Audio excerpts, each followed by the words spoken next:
Good afternoon, March the 31st, 2016. Close of the month, close of the quarter, and it looks like the E-mini is going to close above 2050. We came in today basically wanting to sell the 60-65 area, and it took forever to get there. Our bias was to the long side. Our trade recommendations get long and right. It's going to be a slow day. And we had a 51 to 46 buy. Now, this is one of those things that's very, very frustrating as a trader. The 59 trade did not come to here. And our 51 trade didn't come until we got in this area for 51. And there were plenty of opportunities to trade either way in between. And what you'll find is that the recommendations, the broad higher, lower, buy here, sell there, usually work out pretty good by the end of the day. Then you go back and you can say, geez, I knew that was going to happen, and yet I didn't make money. What's the problem with that? And it's the nature of the beast. And patience rewards the trader. Very, very slow trading. I mean, right here all the way till 12:45. And the market starts to move. And finally did move, and that turned out to be the trade of the day. So tomorrow we have the non-farm payroll numbers. They're looking for 210,000. Looks like we're going to hit the market sideways right here. So if we've rallied into this number, which fundamentally would be supportive, so that we're still getting jobs, and so the trade with the most potential, just because we rallied into the number, is to find a place to get short before tomorrow's news. And so inside day says trading range on the F2 screen. I don't even, just really, really tight. You put all this together, we're still looking at a P.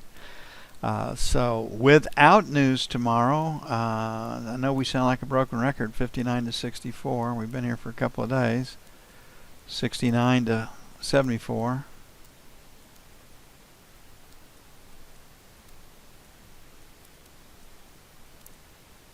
Sell 2. On the buy side, 45 to 50, buy 1. And buy 2, 35 to 40. Now, longer term, as long as we stay above that low volume number on the F1 screen, and those numbers come in basically 20, 30 plus or minus on any time frame, this market can trade higher. And the thing that would screw the most people is trading to new contract highs off the idea that the Fed can't tighten anymore. That would there's a lot of people that are short out there still. And a lot of this rally has been fueled by short covering. And the market is just merciless. If you're caught on the wrong side of the market, they're not going to let you out at your price. You're going to pay up to get out. And until you've experienced that 3 or 4 times, it's hard to believe, but it is the truth. Why will the market let you out at a favorable price when they've caught you on the wrong side of the market? They don't. Okay, looking at treasuries, higher low, higher high, very, very strong market, pointed up. They're saying perhaps we don't get 210,000 tomorrow. They're also, we've talked about this when the Fed came out with their dovish statement. Look how short the market was off the highs up here at 133, eventually down to 128, 5 handles. So we're probably still seeing some short covering here. This screen says higher for treasuries. And again, we're in the same situation. Know the news, you have the trade. And based in London, based on this strong close, we probably see a little selling in London. So selling failure to take out 16 to 20 and hold it. And 23 to 27, sell 2.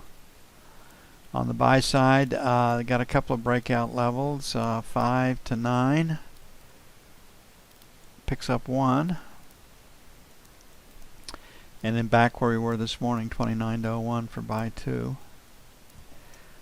And again, I do most of the work in the 10-year because that's where the volume is. It's where the hedge is. And the setups in the 10-year, you can see them if you've got them. Then place the trade in the 30-year to take advantage of volatility. A case can be made that the 30-year leads the 10 because it is more sensitive to interest rate changes, and that's certainly true, but it's kind of like the 50-lot player. If you don't get the 50-lot player to go with you, like in the E-mini, the trade's probably not going to develop.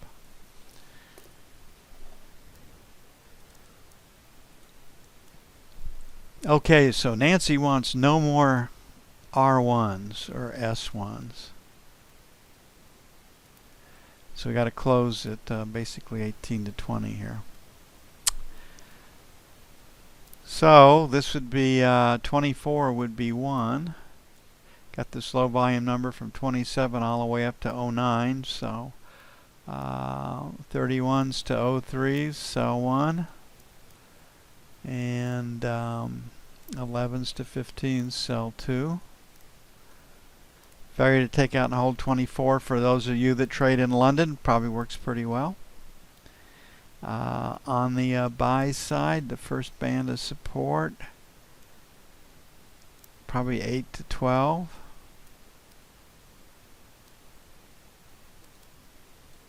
So 1 to 5 buy 1. And then 21 to 25 buy 2. And we'll see if we can accommodate Nancy's wishes.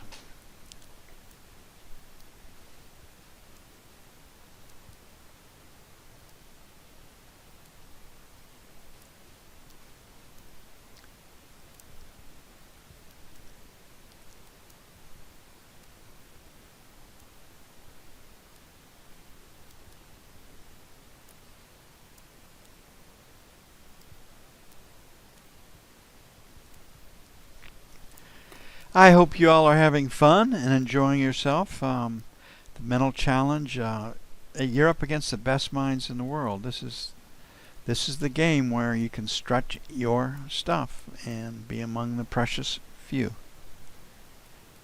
Inside day in gold, so we've got a seller above 45, we've got a buyer below 25. No tomorrow's news, and you have the trade. This market was on hold, awaiting the non-farm payroll report tomorrow. Move out of the middle in J period, but the market did not break. So maybe a little lower in London. 30.32 without news would be buy 1. And buy 2 would be 24.26. We have a lot of news tomorrow. Non-farm payrolls at 210, unemployment at 4.9%, average work week up a tenth, 34.5. PMI manufacturing 51.7, ISM manufacturing 50.5, consumer sentiment 90.9, and construction spending up 0.2. So if all that news came in as forecast, it would be supportive fundamentally for indexes, not so for gold, not so for treasuries. Okay, 39 to 41, sell 1, and 44.46, sell 2. And because this market has rallied into the number tomorrow, the most potential is to the downside. And there are people that'll trade that. Reversion to the mean, too far out of line. This is support, this is resistance. We've rallied into the news, we're sellers. We've broken down into the news, we're buyers. And they'll figure it out from there.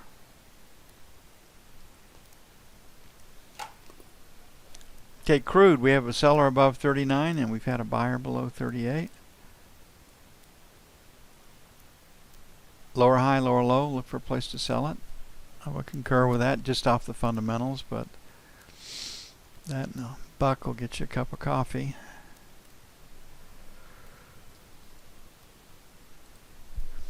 And we have a P in the sideways market, so without news, 37.75, 38, buy one. Kind of like a broken record, right? 37, 37 and a quarter, buy two. On the sell side, 38.75, 39, sell one. Then 39.50, 75, sell two.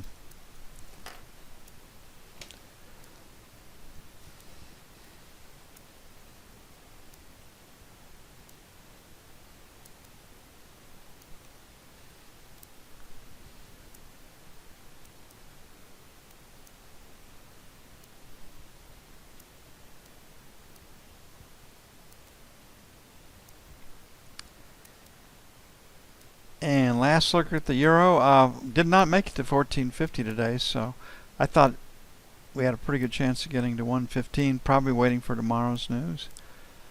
And if those numbers come in lower than forecast, the euro can rally because the U.S. can't raise interest rate. If they come in as forecast to higher, the euro can sell because our economy is stronger than theirs on a relative basis. So higher low, higher high. Look for a place to buy it off the F1 screen. Yes, it is that simple. There's a lot that goes into giving you a higher low and a higher high, or a lower high and a lower low. It's just not whipping it off with your tongue. So here we are. They rejected prices above 30, so we're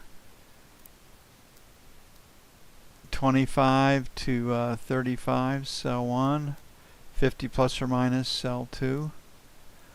On the buy side, we broke out from looks like 1390. Got this ledge down here, so 1380. Well, actually 1390 to 1400 buy one. And we'll make it 50 to 60 buy two.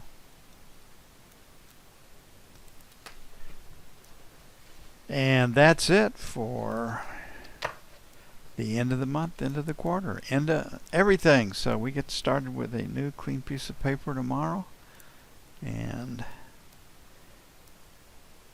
looks like we're getting back and handling the lack of volatility, or I am, in the E-mini better than I did there for about 8 trading days, where I got my tail whipped.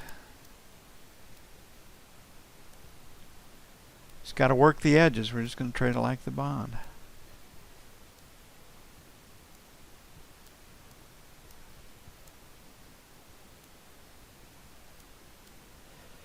You'll have a great evening. We're seasonal. We have temperature in the mid-60s today, again with the wind blowing like hell. So no matter what the thermometer said, our spring is, portions of it are coming late. So I will see you bright and early in the morning.